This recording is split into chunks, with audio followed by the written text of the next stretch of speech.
J'ai rencontré Omar, je le connaissais pas. Et il m'a dit, est-ce que tu te sens capable ? Et moi, je sortais de mon premier film, qui est un film qui s'est fait remarquer, dont je suis trop fier de ce film, je l'adore, mais qui n'a pas fait non plus 2 millions d'entrées. Et là, d'un seul coup, on me proposait un énorme budget et tout ça. J'ai dit, écoute, franchement... Sunday Night Production. All I have for you is a word.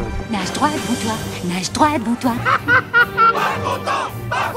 Pourquoi refuse-t-elle d'être peinte? Ça va être très difficile. I love you, Joe. Tiens, c'est marrant, on me le dit souvent. I'm deadly serious. Harry Potter is dead! Bienvenue dans la saison 3 de Clapement 5 pour tout connaître du cinéma, de son actualité avec des interviews, des débats et des jeux. Je m'appelle Aurélien Rapatel et j'ai le plaisir de vous retrouver pour un nouvel épisode enregistré depuis The House of Running à Paris. Nous accueillons aujourd'hui un scénariste, réalisateur et producteur dont vous connaissez forcément les films. Il a réalisé Comme des frères avec Pierre Ninet, puis Demain tout commence avec Omar Sy, ou encore Mon inconnu avec François Civil et une actrice que nous avons reçue ici même 2 fois, Joséphine Japy. Il est aussi le réalisateur de plusieurs épisodes de la partie 2 de la série Phénomène de Netflix Lupin. Merci Hugo Gélin d'avoir accepté notre invitation. Bonjour, Ça me fait très plaisir de te recevoir et je vais te présenter une journaliste qui fait sa première dans Clapement 5 et elle est pour l'instant notre inconnue, c'était ma poésie. Salut à tous, je suis ravie d'être là. Et ben on est ravis de t'accueillir en plus et tu es à côté d'un second clapeur qui est un responsable marketing que vous ne connaissez que trop bien. Il pourrait tout vous vendre en vous faisant croire que vous êtes comme des frères. On n'a jamais douté qu'avec lui Demain tout commence, c'est Mickaël Godefroy. Oh, c'est mignon. Moi j'ai placé les Oui, petits c'est titres mignon. comme ça. En fait, voilà. Est-ce que c'est bien fait? Je ne sais pas. Mais Ça fait très cérémonie des Césars. Oui, c'est vrai. voilà, c'est ça. Et le César du meilleur film est attribué à... Eh ben, Hugo c'est Gélin. top. Hugo Gélin. Voilà, c'est ça. Donc, on va parler aujourd'hui de ta carrière, de tes films, de ton regard sur le cinéma, Hugo. J'ai une première question que je pose toujours aux invités. Comment est venue ta passion du cinéma, Hugo? Vaste question. Ça fait réfléchir. Hein. Non, ça remonte à loin, bien sûr. Moi, j'ai la chance d'être né dans une famille de gens qui aimaient beaucoup le cinéma, qu'en faisaient pour certains beaucoup, mais je m'en suis rendu compte assez tard. Ouais. C'est-à-dire que je me suis rendu compte de la carrière des gens qui vivaient dans ma famille un peu après leur mort, en fait, ce qui est un peu bizarre. Et donc, j'ai découvert les films de mes grands-parents et tout ça, qui étaient des acteurs des années 50 et 60, et même un peu après. Après qu'ils soient morts. Et donc en fait c'était mes grands-parents vraiment. Ouais. Et puis après c'est devenu des gens que j'ai découvert à travers leurs films aussi. Et c'était assez réjouissant dans ce sens-là. Mais comment ? Non, j'allais dire justement des talents que t'as admirés aussi. Ouais, carrément. Et puis j'ai surtout, je me suis rendu compte de la chance que j'avais eue de côtoyer des gens de ce métier jeunes sans m'en rendre compte en fait. Et je m'en foutais parce que j'étais un enfant et que ça m'intéressait pas. Mais bon, c'est vrai que j'ai côtoyé des gens de ce métier très jeunes. Tous les gens qui étaient autour, notamment d'Yves Robert. Donc il y avait Claude Sautet, Jean Rochefort, Dabadi, tous ces gens-là. Donc moi, je les voyais le week-end et tout, mais je m'en rendais pas bien compte. Et aujourd'hui, en tant que cinéaste, je regrette de ne leur avoir posé aucune autre question que quand est-ce qu'on mange. Mais bon, c'est comme ça. C'est déjà une question très intéressante. Mais peut-être que je les entendais sans m'en rendre compte et que voilà. Mais j'admire énormément ce qu'ils ont fait, bien sûr, et que j'ai découvert après. Ça nourrit ton inconscient. Tu as été du coup producteur avant d'être scénariste et réalisateur. Moi, je me demandais si ça te faisait voir la réalisation autrement, d'avoir été dans plusieurs endroits de la chaîne de production, si j'ose dire. J'ai été producteur en même temps que réalisateur et scénariste. En fait, mon premier film, je l'ai produit, écrit et réalisé. Je l'ai coproduit, mais donc en fait, j'ai pas produit avant de faire mes premiers films. Et j'avais fait des courts-métrages avant que je n'avais pas produit, donc bon. Mais ça se mélange, c'est pas très important ça.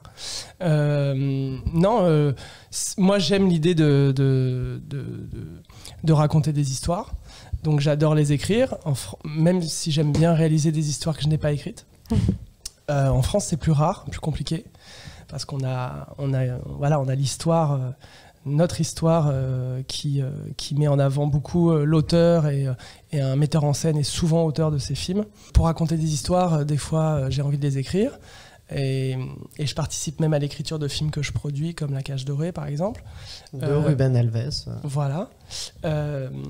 Donc, c'est une manière de raconter une histoire. Parfois, évidemment, j'ai très envie de les mettre en scène moi et de les raconter moi et de diriger les acteurs et de réaliser les films.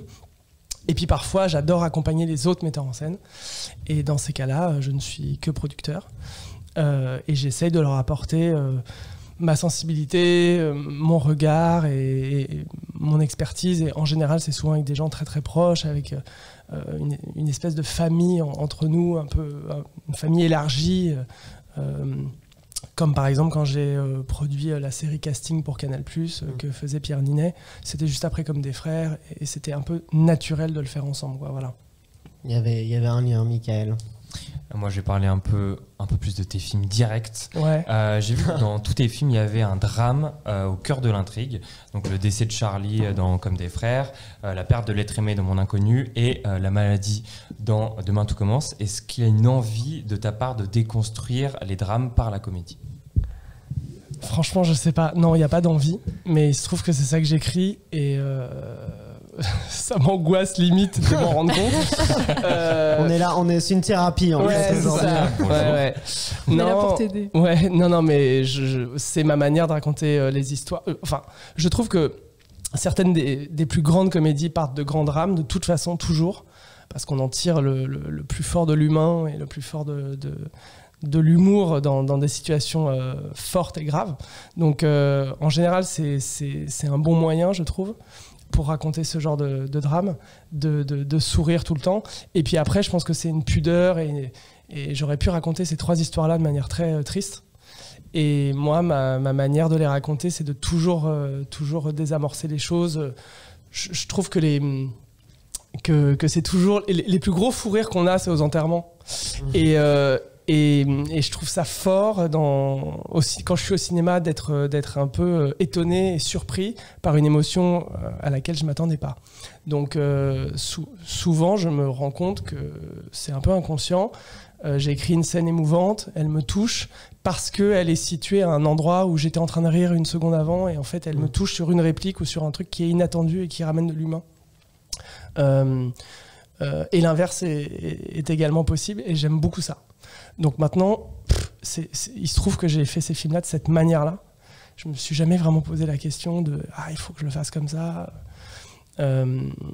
À chaque fois, c'était des histoires, à part Demain tout commence, c'était des histoires très personnelles. Donc j'avais envie de parler du deuil dans Comme des frères, mais je voulais surtout pas faire un film glauque, je voulais vraiment faire un road movie, une comédie, un film fun. Mes références c'était Superbad, enfin des films qui n'ont rien à voir. Et c'est vrai que je me disais, mais je vois pas pourquoi je peux pas faire une comédie alors que juste sous prétexte que je raconte l'histoire d'un deuil. Donc oui, la scène du deuil, elle est au début, elle est triste, il n'y a pas vraiment de vanne, et puis après on passe à autre chose. Mais parfois, ça permet de rendre la comédie moins anecdotique. Et je crois que les rires Enfin, moi, je suis un très très bon client de grosses comédies qui n'ont pas de fond. J'ai aucun problème avec ça. C'est-à-dire ? Plein de comédies. Moi, j'adore tous les films de Jim Carrey. Je les connais tous par cœur. Enfin bon. Donc, j'ai aucun problème avec ce genre de comédie ou les Deux Funès. Voilà. J'ai aucun problème avec ces comédies-là qui sont vraiment démentes pour moi. Mais c'est vrai que instinctivement, j'ai tout le temps un peu envie d'y mettre du fond parce que sinon, j'ai l'impression que je raconte rien. Et ça me suffit pas. Mais c'est vraiment un problème personnel. C'est pas du tout stratégique ou une volonté. C'est vraiment parce que j'ai envie de dire ouais, mais attends, on raconte quelque chose quand même. Au moins, on raconte un truc. Donc voilà, j'essaye de faire ça. Après, c'est vraiment mon goût de spectateur qui m'amène à ça. C'est ça vient aussi un peu de tes références. Je crois qu'il y a notamment, tu cites où j'ai vu quelque part que tu aimais beaucoup ce que fait le cinéma de Frank Capra, La vie est belle. D'ailleurs, même l'autre, La vie est belle, rejoint un peu ce que tu dis, le fait dans du drame, d'insérer de la comédie dans du drame. L'autre, La vie est belle, je précise que c'est celui de Benigni, coup, de Roberto Benigni. T'as d'autres films comme, je crois, Big Fish, par exemple, dans tes références. C'est ce cinéma-là, du coup, qui, toi, te parle, celui qui mêle, je sais pas. Moi, j'aime qu'on me surprenne, voilà. Donc, je suis ouvert à tout. J'aime aller voir un thriller qui va me prendre aux tripes. J'aime aller voir une grosse comédie pour me taper des barres de rire avec mes potes. Et j'aime aller voir un film profond sur les rapports humains. Donc je suis vraiment très éclectique dans ma manière d'aimer les films. Maintenant, j'ai envie d'aller au cinéma pour qu'on me propose du cinéma quand même, toujours un peu. Donc j'essaye d'offrir dans mes films, modestement, ce que j'aurais espéré voir des metteurs en scène qui auraient éventuellement pu faire mon film à ma place. Donc j'essaye toujours de me positionner dans la position du spectateur et essayer d'offrir un truc au moins surprenant. Donc c'est vrai que ça se joue beaucoup sur ce sentiment-là de rire et d'émotion, parce que moi je m'amuse avec ça et je trouve ça assez réjouissant de toujours surprendre comme ça. Et est-ce que tu trouves que le genre de la comédie, justement en France, il est trop souvent critiqué, trop souvent décrié? Il y a ce cliché un peu qui... Ouais, c'est... je trouve. Il est malmené. Ouais, enfin il est malmené. Les comédies marchent bien. Oui, c'est ça, mais il y a on va dire par ceux qui... Les cinéphiles critiquent souvent les comédies françaises. Oui, c'est vrai. Ça change un peu, j'ai l'impression, heureusement, parce qu'il y a des comédies qui sont de mieux en mieux. Ouais. Et puis il y a une génération de metteurs en scène aujourd'hui qui ont grandi dans les années 80 ou 90, où il y avait un cinéma de divertissement qui soit français mais aussi international, qui nous ont bercés. Moi c'est mon cas. Et où le divertissement n'est pas un gros mot en fait.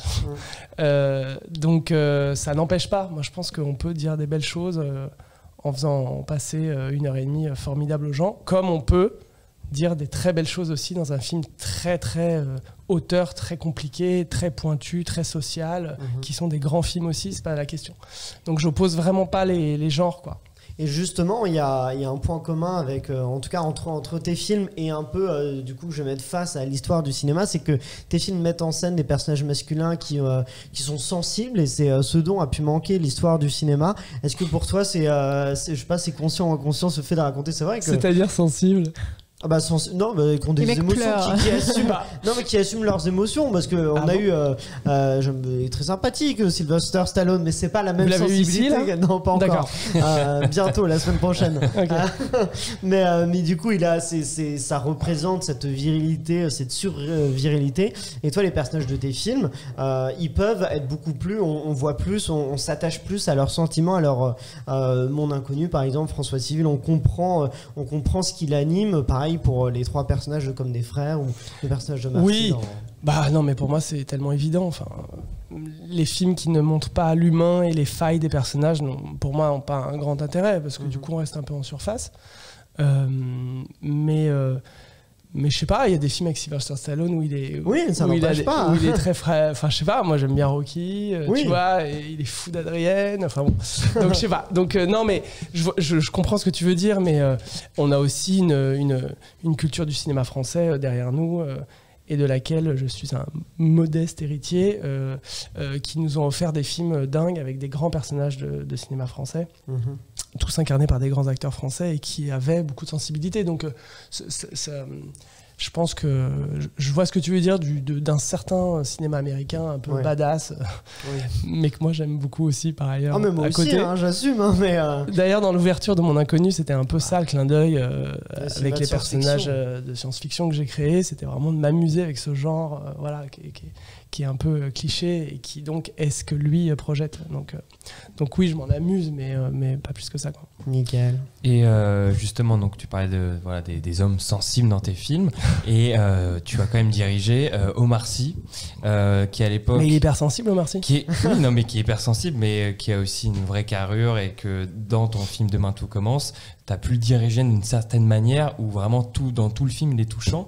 Est-ce que ça a été vraiment un challenge pour toi de diriger cette personne-là, cette personnalité, surtout pour ton deuxième film, avec un énorme budget aussi derrière? Est-ce que ça a été un vrai challenge pour toi de diriger Omar Sy?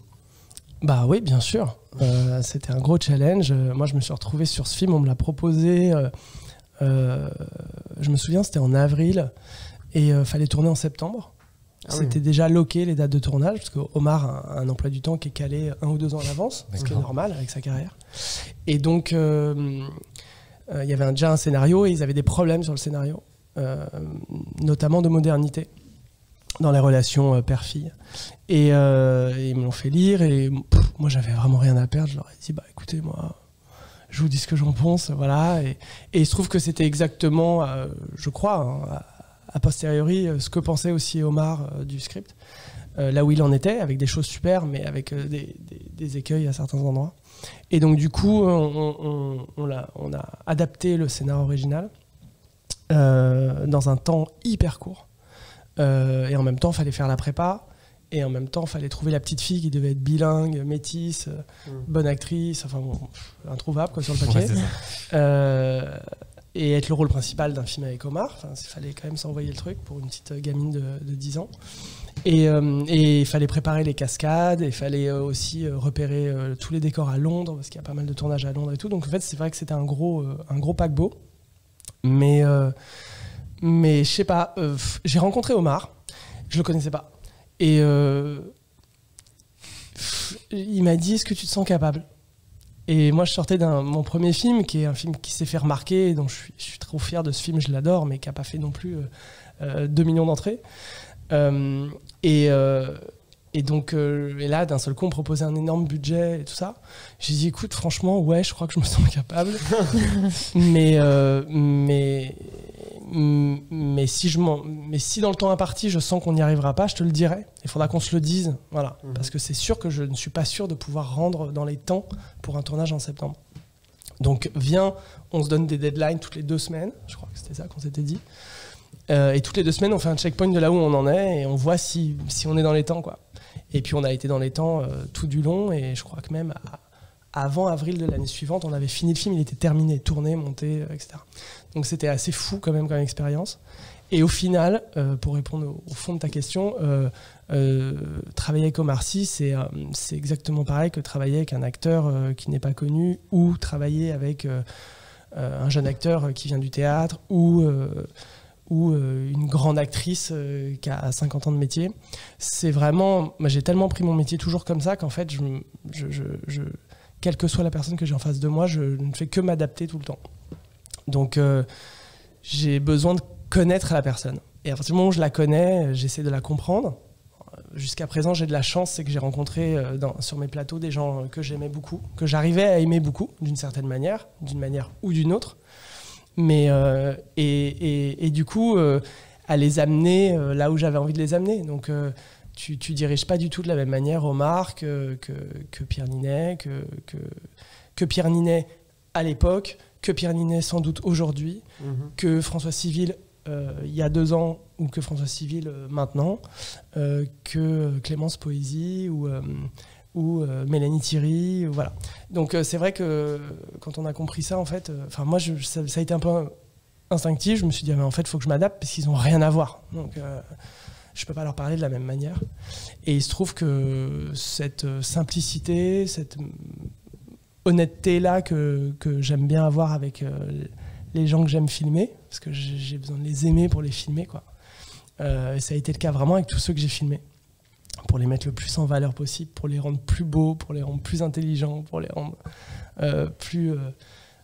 comment tu dis, toi, beau gosse, pour François Civil. Mais voilà, donc mon but, c'est vraiment ça. Donc du coup, j'ai besoin de les aimer, de les comprendre. Et après, c'est un dialogue, quoi. Donc on discute, et on discute pareil avec Omar qu'avec la petite fille, qu'avec Gloria. Ou qu'avec un acteur. Même des fois, on est obligé de parler plus avec un acteur qui vient qu'une journée sur le plateau. Ouais. Donc Omar, c'est un vrai partenaire. Hein. Donc il m'a ouvert la porte et il m'a dit, gars, je te fais confiance. Viens, on y va, on essaye.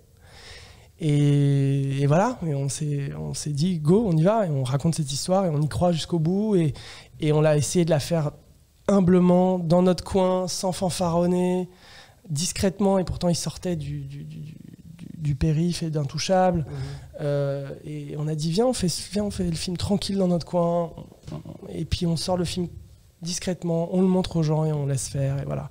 Et c'est Omar qui m'a appris ça, et j'ai depuis gardé ça en moi, cette espèce d'humilité.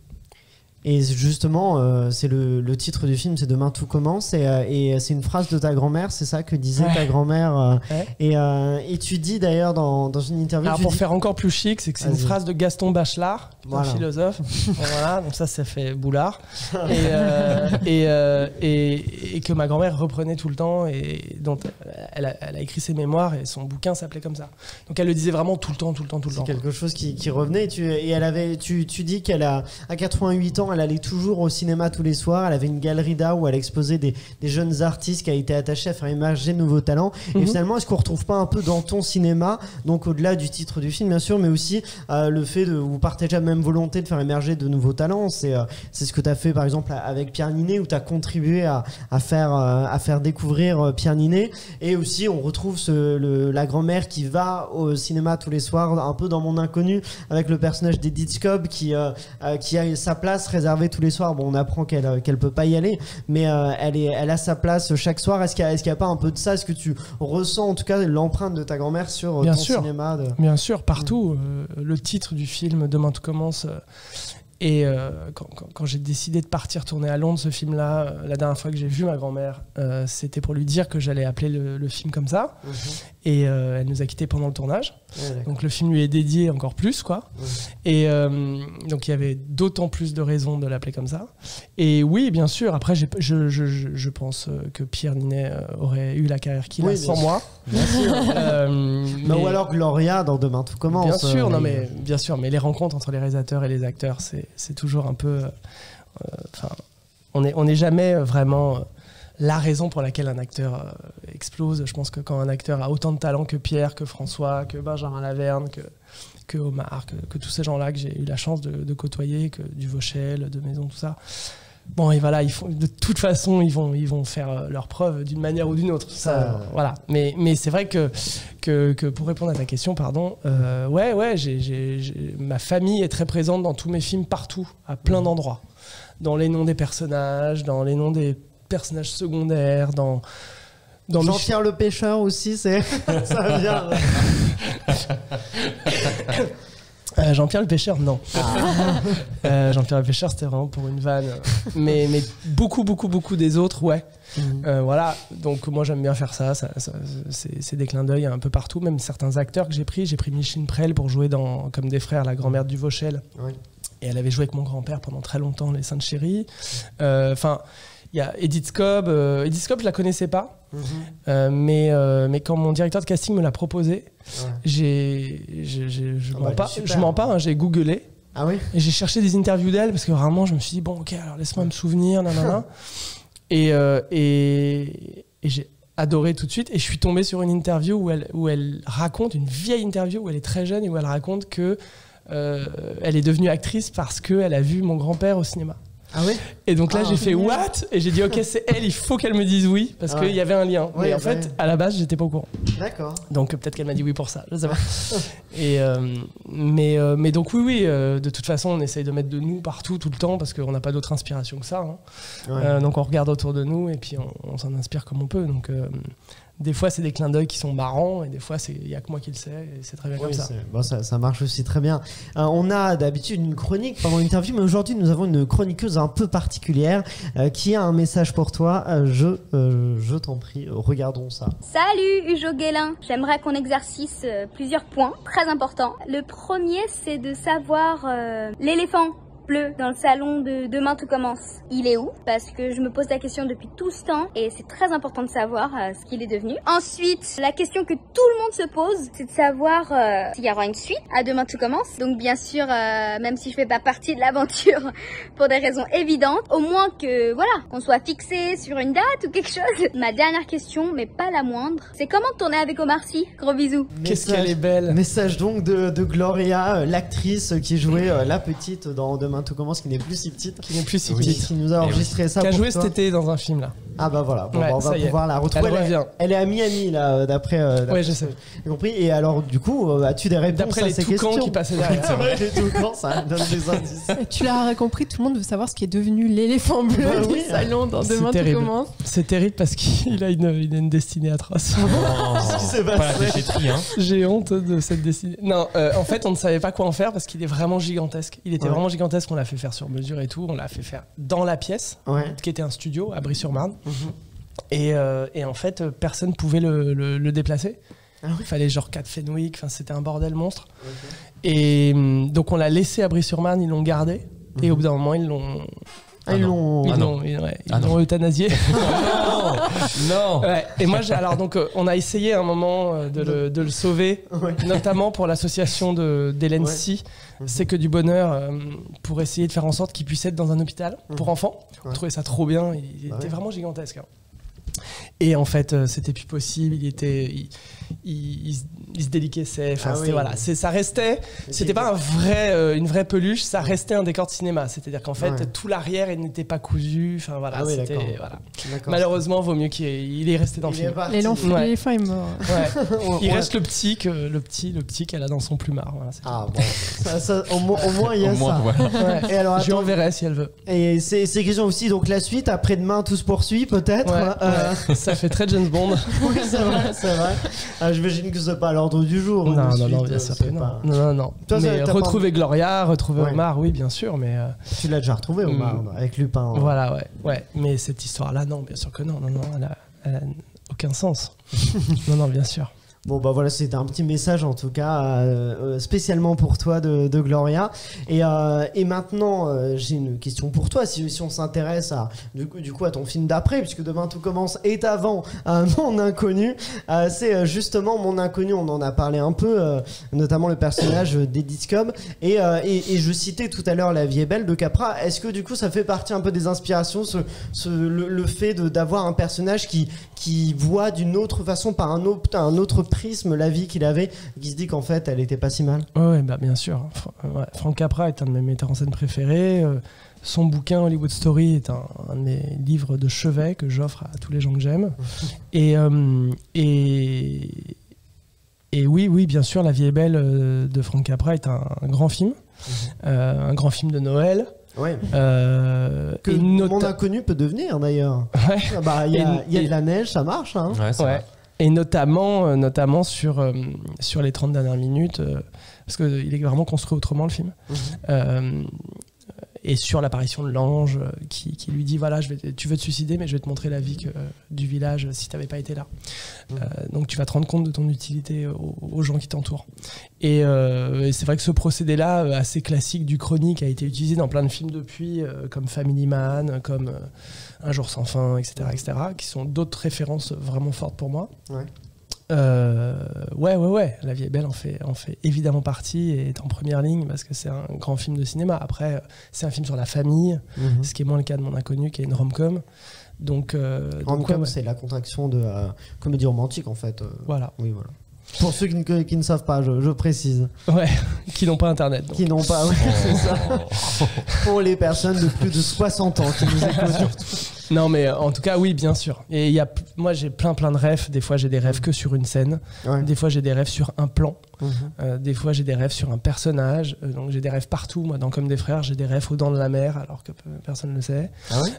Donc, en fait, j'aime bien aller chercher des rêves de films qui n'ont pas forcément à voir avec le sujet que j'ai. Parce que parfois, on arrive à y trouver des choses formidables. Donc oui, La vie est belle en fait évidemment partie. Mais est-ce que finalement François Civil n'est pas notre James Stewart français? Je pose la question. Michael. Alors je sais pas si... non, je c'est sais pas. Non, pas pour répondre à la question. De toute façon, c'est à Emma, il n'y a que Emma qui peut nous parler de François Civil. C'est la spécialiste de François Civil. Écoute, j'ai quand même une question pour toi. Sur François Civil. Tu as dit en interview que, je cite... Beaucoup de conneries. Alors pas que, parce que celle-là elle est pas mal. Tu as dit qu'après avoir choisi les acteurs, le plus gros travail est fait pour le réalisateur. Donc ça c'était une vraie phrase. Et donc justement... non mais mais plein de gens, pas mal de metteurs en scène le disent. Et justement François Civil, et Francis Laville. Il est encore plus beau que François Civil lui. François Civil et Joséphine Japy forment un duo éclatant dans Mon Inconnu. Comment as-tu réussi à créer cette alchimie dans ce film? Mais c'est leur travail à eux déjà. Donc on peut leur dire bravo. On dit tu as un peu participé, notamment avec une anecdote de oui, bien sûr, mais de baignoire. Cette baignoire. Non mais on va croire que je force les gens à prendre des bains. Non. Vraiment, on parle beaucoup de direction d'acteurs. Oui, voilà. Franchement, les grands acteurs, ils se dirigent pas. Ils s'accompagnent, ils s'écoutent. On dit plus vite, moins fort, plus fort. Regarde-moi à ce moment-là, c'est des détails. Mais les grands acteurs, ils s'écoutent, ils s'accompagnent, quoi. Ils se dirigent pas. Enfin, voilà. Moi, je vois vraiment pas le travail de direction d'acteurs comme ça. Cependant, c'est vrai qu'il y a une vraie collaboration, il y a une discussion, on parle de tout, on parle de chaque réplique, on parle évidemment, mais c'est un échange. Et moi, j'arrive avec 50% du rôle, voilà, du personnage.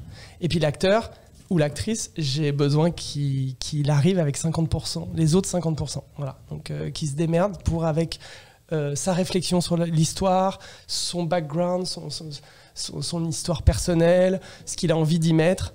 Me propose des choses et que ça vienne raconter quelque chose de complémentaire avec moi. Et ça a été le cas vraiment avec tous les personnages qu'on a créés avec les acteurs que j'ai rencontrés. Et c'était super parce que je crois que c'est une manière de les sublimer, quoi, le plus possible. C'est-à-dire d'utiliser ce qu'ils ont en eux de plus intime pour aller raconter des choses. Ça ne veut pas dire que je dépeins des personnages qui sont exactement ce que sont les acteurs dans la vie. Pas du tout. Pierre, il n'est pas du tout comme dans Comme des frères. Et François Civil, il n'est pas du tout comme un certain endroit de Mon Inconnu. Pas du tout. Et Joséphine, elle est différente. Enfin, voilà. Mais aller chercher des choses, même quand il y a une composition sur un personnage, aller chercher ce qu'il y a de soi dedans, pour moi c'est un vrai boulot en commun qu'on doit faire et qui est top à faire. Donc oui, j'aime bien écouter, discuter, prendre des cafés, déjeuner et aller à Prague prendre des bains pour Alors peut-être explique-le rapidement, sinon les gens vont pas comprendre. Non, forcément. faut en rester là, je pense. Faut en rester là. Bon, bah, non, mais en fait j'aime bien partir quand il y a une alchimie à créer, j'aime bien réunir les gens. Enfin, ça paraît assez logique en fait, ouais. hein. C'est comme si on devait partir en vacances ensemble. Tu l'as fait sur tes autres films du coup aussi Oui, Comme des frères, on l'a fait. On est partis 4 jours tous les 4 sans Mélanie Thierry, mais les 3 garçons ne se connaissaient pas. Ah ouais. On avait fait des lectures, mais c'est autour d'un bureau, quoi, tu vois. Ouais. Donc on est partis tous les 4 jours en week-end d'intégration, comme on l'a appelé, faire les 400 coups tous les 4. Moi, j'étais au spectacle, parce que ce qui était dingue, c'est qu'ils sont devenus comme des frères en 48 heures. Okay. Donc, et c'était avant le tournage, tout ça. Et c'est un moment assez génial à vivre, parce que tu vois si ça prend ou pas. Puis moi, j'observais des trucs, j'observais des inégalités entre eux, j'observais qui essayait de prendre la place à quel endroit. Enfin, plein de choses dont je me suis inspiré pour le film plus tard, pendant le tournage. D'accord, ok. T'as réécrit certains personnages à l'aune de leur relation? Un tout petit peu, tout le temps, quoi. Ouais. Mais ça, c'est tous les jours. Tous les jours, on réécrit tout un peu. Hein. Donc, ouais. On adapte toujours un petit peu en fonction de l'humeur. Voilà. Donc oui, forcément, il y a des idées qui viennent de la soirée de la veille. Ça arrive parfois. Là, ça a été le cas. Et puis sur Mon Inconnu, je l'ai refait. Je l'avais fait avec Demain tout commence, c'était différent, mais je l'avais fait pour que Omar et Gloria se connaissent. Ouais. Donc, mais c'était différent. Non, je l'ai fait aussi sur Mon Inconnu. Et donc avec Joséphine et François, je les ai emmenés à Prague voir un concert de musique classique. Pardon. Et en lien avec le métier. Qui est donc le sujet du film, enfin, qui est on va dire l'arène du film. Et donc c'était le prétexte aussi, non seulement pour qu'ils se rencontrent de la même manière que j'avais fait avec les 3 garçons sur Comme des frères, et qu'ils apprennent à se connaître un petit peu. Donc on a loué un Airbnb gigantesque, ridicule, et on était à Prague tous les 3. Et j'en ai profité aussi, donc déjà c'était pour qu'ils se connaissent, j'en ai profité aussi pour prendre une caméra et filmer plein de plans. Donc j'ai pris une des caméras du film, vraiment une caméra pro avec des focales pro, etc. Sans chef-op, sans personne, ils m'ont appris à la manipuler. Et c'est moi qui ai filmé, je voulais qu'il n'y ait personne d'autre, qu'on soit vraiment en intimité. Ouais. Et j'ai dit à Joséphine et François, quand on a atterri à l'aéroport de Prague, je leur ai dit, j'ai sorti la caméra, je leur ai dit, maintenant je vais vous filmer, vous êtes en couple. D'accord. Et je leur ai dit, mais vous inquiétez pas, il n'y aura aucune image dans le film, c'est juste pour vous habituer. Ouais. Et comme ça, même si c'est de la merde, c'est maintenant. En fait, faites de la merde, il n'y a pas de problème. Okay. Et comme ça, dans 2 semaines, quand on tourne vraiment, on a passé cette étape de peut-être de gêne ou de complicité pas encore aboutie. Et en fait, il y a plein de plans dans le film qui ont été tournés à Prague. Non, c'est quand d'intro, c'est ça, le flashback, quand on voit... les 10 ans d'amour, les 10 ans d'amour clippés qui durent 5 minutes dans le film, je crois. Il y a pas mal de plans qui sont dans le film. Et donc, il y avait une scène de baignoire où je leur ai dit, ce serait bien qu'on fasse... Il y avait un plan que je voulais vraiment mettre dans ce clip de 10 ans où ils étaient juste dans une baignoire tous les deux, l'un contre l'autre. Vraiment, c'était un plan très simple. Mais donc, du coup, c'était une barrière supplémentaire à dépasser pour eux. Et puis même avec moi, de leur dire faites-moi confiance, en fait, vous inquiétez pas, ça va très bien se passer et je suis que dans un partage avec vous et je veux vous mettre au mieux toujours, donc voilà, vous inquiétez pas. Et donc ils l'ont fait hyper bien. Et la scène était hyper belle, sauf qu'elle avait rien à foutre dans le clip. Ah, ça donc en fait je l'ai coupé. Ouais. En fait dans le clip, et eux ils étaient dégoûtés qu'elle y soit pas dans le clip. Parce qu'elle était très très belle. Elle était pas aussi rythmée en Exactement. fait. Oui, c'est ça, elle allait pas du tout dans la narration de cette scène là. Mais elle a servi. Bah oui, et à la promo surtout en fait. Ça a servi, ça a servi aussi un peu aux acteurs donc à aborder leur rôle. Mais quand t'es à 3 à Prague et que tu commences à faire couler un bain dans un appart Airbnb, qu'il y a le réal, franchement pour Joséphine, chapeau quand même, et qu'il y a le réal qui sort sa caméra, et que François arrive en maillot de bain et qu'on dit bon bah comment on peut faire plus de mousse et tout. Tu te dis bon il y a confiance quoi, tu vois, il y a un truc de confiance et ça, évidemment ça s'est très très bien passé parce qu'on était tous dans une ultra bienveillance, voilà, il y avait vraiment, et Joséphine tout allait bien, il y avait rien du tout. Ça a créé une alchimie mais on l'a vécu et du coup c'est devenu une vanne après quoi. Oui c'est ça. Emma. On parle beaucoup des personnages principaux de tes films, mais je trouve que là on parle pas assez des personnages secondaires qui font un peu déjà le côté feel good, l'humour. Pour Mon Inconnu, je pense par exemple à Benjamin Laverne qui apporte la plus-value drôle à ce qui est de la pure comédie romantique. Comment tu fais toi pour mettre en scène cet humour-là? Est-ce que c'est, comme tu le dis, l'acteur qui est déjà drôle et t'as juste à rajouter quelques trucs, ou est-ce que c'est de l'écriture? Enfin, pourquoi il y a une dramaturgie comme ça qui fait que le personnage secondaire doit apporter de l'humour? Bah, déjà, ça fait partie des codes. C'est-à-dire que le sidekick, c'est vraiment un mot technique aux États-Unis dans les scénarios. Le sidekick est là pour faire rebondir l'histoire et tout en y apportant de l'humour. Donc c'est vraiment un code. Moi, quand je me suis dit je fais une comédie romantique, je me suis dit, c'est pour ça que j'ai mis beaucoup de temps à l'écrire, c'est que je me suis dit ok, j'accepte les codes, je les respecte, mais je vais essayer d'offrir un peu autre chose que j'ai pas vu. Voilà, je vais essayer.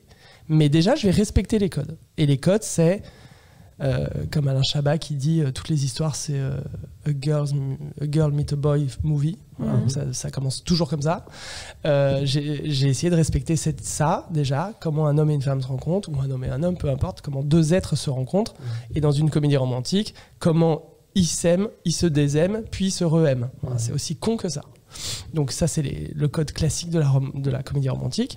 Et puis après, j'ai essayé de suivre les autres codes qu'il y a dans ce genre, et notamment le sidekick, parce que, encore plus dans une histoire qui est fantastique, parce que sur le principe de base, c'est fantastique, on a besoin d'un confident, on a besoin de quelqu'un, scénaristiquement, avec lequel le personnage principal discute, parce que sinon on n'avance jamais en fait, et surtout on n'entend jamais ce qu'il pense, donc en fait sinon il pense tout seul et on ne sait pas ce qu'il pense, c'est une cata. Donc scénaristiquement on a besoin de quelqu'un, on a besoin d'un référent en fait. Et donc le sidekick c'est vraiment un classique du genre. Après de dire ça suffit pas, il faut qu'il soit drôle, il faut qu'il soit bien, il faut qu'on l'aime, il faut qu'il ait lui aussi une histoire, il faut que lui aussi il aille loin, il soit dans les thématiques du film, il faut que lui aussi il ait quelque chose à raconter, etc. Donc c'était un boulot qu'on a fait notamment avec mes deux co-scénaristes, Benjamin Parent et avec Igor Gottesman aussi, et de vraiment bosser le sidekick, donc Benjamin Laverne, le rôle de Félix dans le film. Et l'idée c'était de toujours, dans une comédie romantique, moi en fait ce qui m'énervait beaucoup dans les comédies romantiques françaises qui ne me plaisaient pas, certaines que j'adorais, mais certaines où je me disais tiens ils sont passés à côté, j'essayais d'analyser pourquoi, je me rendais compte que les films étaient soit trop comédie, soit trop romantique, mais n'équilibraient pas les deux mots en fait. C'est-à-dire qu'en fait c'était soit des romances un peu mignonnes, mais en fait on rigolait jamais, soit des pures comédies et où en fait on n'était jamais touché par leur histoire, on s'en foutait. Mais c'est exactement ce qu'on s'est dit en écrivant cette émission. On se disait que au fond, moi j'avais le sentiment en tout cas d'avoir vu des tonnes de comédies romantiques. Et en fait, quand on regarde dans le détail des vraies comédies romantiques réussies qui respectent les codes dont tu as parlé, il n'y en a pas tant que ça. Et il y en a pas beaucoup qui sont allés jusqu'au bout. Et en fait, je pense que c'est peut-être pour ça que des trucs comme Coup de foudre à Notting Hill continuent de rester une référence. C'est parce qu'en fait, il y a pas grand-chose dans le domaine. Non, Coup de foudre à Notting Hill, Love Actually. En Ouais, France, mais il y a c'est des L'arnaqueur. trucs des années 90. L'arnaqueur, c'est dans les 2000, 2010, un truc comme ça. Enfin, je veux dire, c'est quand même étrange quand. Il y a Jeux d'enfants, mais Jeux d'enfants, c'est moins drôle. Oui.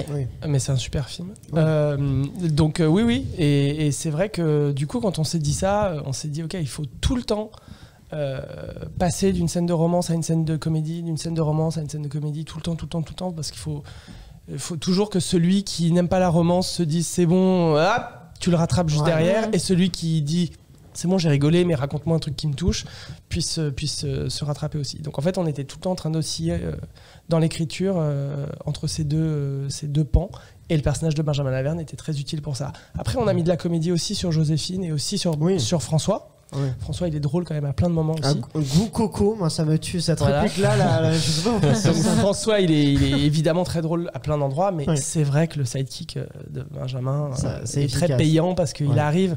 Benjamin, quand il a reçu le script, il m'a appelé, il m'a dit mais Hugo, c'est un cadeau en fait. À chaque fois que je dis une phrase, c'est une vanne. Donc donc voilà. Donc puis ça lui va bien. Il est souvent dans des rôles comme ça. Ouais, il est super. Et donc voilà, donc pour répondre à ta question, Benjamin est quelqu'un qui a une personnalité incroyable, qui est un grand acteur de théâtre et de cinéma, et qui cherche en permanence. Voilà. Donc c'est une toute autre manière encore de travailler qu'avec François. Et le fait que François et Benjamin se connaissent très très bien dans la vie, et on se connaissait tous les trois très très bien, ça a énormément aidé pour que les scènes qu'on avait, et Igor avec qui j'ai coécrit les dialogues, on se connaît aussi tous les quatre très très bien, ce qui fait qu'en fait on faisait beaucoup de lectures, et dans les lectures on améliorait en permanence, mais sur des choses toutes petites, très très légères, vraiment des fois c'est un demi-mot, une virgule, des petites choses comme ça. Beaucoup en lecture, beaucoup avant le tournage. Et ça permettait de trouver vraiment le rire sur ces détails-là. C'est vraiment sur ces détails-là qu'on les a trouvés, je pense, les rires. Et est-ce que vous êtes autorisé à improviser un peu, justement, comme vous connaissiez tous bien ? Un petit peu, il y a eu un peu d'improvisation, notamment sur... Enfin, un petit peu, mais pas tant que ça. En fait, notamment parce qu'on a fait beaucoup de lectures. Où on était vraiment autour de la table à jouer les scènes avec François, Benjamin, avec mes co-scénaristes qui étaient là pour écouter, avec mon équipe, avec ma script, mon premier assistant, tout le monde. Et on testait les choses et il fallait que ça marche déjà à la lecture. Et après, il n'y avait plus qu'à, entre guillemets, presque la dérouler sur le plateau et se laisser une magie arriver, parce qu'il y a toujours une magie qui arrive avec ces gars-là. Parce que leur jeu à Benjamin et François, c'était de s'étonner, de se surprendre tout le temps. Donc en fait, c'est ce qu'on voit dans le bêtisier, notamment. Voilà, donc dans le bêtisier, c'est n'importe quoi, parce qu'ils essayaient toujours de se sortir un truc qui n'était pas prévu. Et voilà. Mais les 95% étaient prévus en fait. Et on le dit, on en a parlé tout à l'heure, il y a cette séquence donc de genre, de science-fiction un peu au début du film. Est-ce que tu aimerais aller vers du cinéma de genre, pourquoi pas, pour tenter une fois? Et est-ce que finalement avec Lupin, donc les épisodes que tu as réalisés, tu as trouvé un peu ça? Parce que Lupin, ça embrasse un peu le thriller avec des séquences de course-poursuite, avec de la tension. C'est quelque chose qui t'intéresse d'aller là-dedans Ouais, moi je trouve ça, ça m'amuse beaucoup. Après, j'aime bien quand il y a de l'humour, toujours, j'aime bien l'aventure. Donc c'est vrai qu'avec Lupin, je me suis amusé avec ça, notamment parce que c'était le final, je faisais vraiment les 3 derniers épisodes, donc j'aimais bien cette idée-là. Après, c'est vrai que quand j'ai écrit la scène de science-fiction, c'était pas pour faire de la science-fiction, parce qu'en vrai, j'y connais pas grand-chose. Je suis un peu nul en science-fiction. Je crois que un de mes co-scénaristes, Benjamin, il est très très fort, il s'y connaît bien. Il me dit non, tu peux pas dire ça si jamais il y a ça dans un film. Je me suis dit enfin, moi, je suis un peu nul moi. Mais le genre action, le genre film. Ça t'a plu du coup sur Lupin? Ça me plaît beaucoup. Sur Lupin, c'était très cool à faire, avec d'autres contraintes, parce que tu rentres dans l'univers, dans un univers qui existe déjà. Moi, j'écrivais pas, je suis juste venu réaliser. Donc, comment on s'empare justement de quelque chose qui existe déjà, sur lequel t'as pas énormément de maîtrise finalement? J'ai une maîtrise sur... en fait, je me rends compte avec le recul que t'en as quand même un peu. C'est ça qui est assez amusant. On se demande, elle est où la liberté si tu regardes les épisodes des 10 premiers, là, ça se voit, les différences de réal. Ouais, c'est assez marrant. Ouais. Donc, en fait, sans le vouloir, alors qu'on a tous les mêmes acteurs, on a tous le même chef déco, chef costume. Donc, en fait, la DA est la même. Voilà, que nos chefs-op qui changent quand même. Il y a une manière de raconter les choses qui est différente. Je trouve que même les acteurs sont différents. C'est assez amusant à voir, je trouve. Donc ça, c'est cool. Parce que ça veut dire que quelque part, il y a quelque chose qui s'explique pas, qui se retrouve dans ta manière de raconter quelque chose. Et puis, non, c'était trop bien. Moi, j'ai adoré faire ça. J'ai adoré la confiance que Netflix et Gaumont m'ont portée pour tourner ce final, alors que Louis Leterrier avait fait les 3 premiers, donc c'était très flatteur pour moi. Et puis j'étais trop content de retrouver Omar. En plus, il y avait un de mes meilleurs potes qui s'appelle Antoine Gouy, que j'adore. Donc j'ai poussé d'ailleurs pour que son rôle soit étoffé dans ma partie. Ouais. Ah ouais. Oui, c'est vrai. Et puis après, quand il y a un nouveau rôle, là, c'est à toi de le caster. Donc ça a été le cas, moi, avec Stéphane Crépon, qui est un jeune acteur que j'adore, qui est vraiment un futur très très grand acteur pour moi. Découvreur de talent encore. Hein. Non, mais je l'aime beaucoup, je le trouve vraiment très doué, il n'a pas besoin de moi, hein, mais voilà. Oui. Mais donc voilà, donc c'est là que tu essayes d'y mettre ta patte, et puis après dans la manière de raconter, tu sais, le montage, le choix des musiques. En fait, quelqu'un d'autre n'aurait pas fait comme ça. Merci d'avoir été avec nous, Hugo, ça nous a fait très plaisir. Voilà, merci aussi à Quentin qui réalise cet épisode. Et n'oubliez pas de liker le podcast, de le partager au maximum, et vous pouvez nous suivre sur notre chaîne YouTube Sunday Night Ciné-Série, activer la cloche pour découvrir ces épisodes disponibles donc en version filmée sur YouTube et en audio sur toutes les plateformes d'écoute. On se retrouve donc lundi prochain sur Clapement 5 pour un nouvel épisode, et d'ici là, allez au cinéma.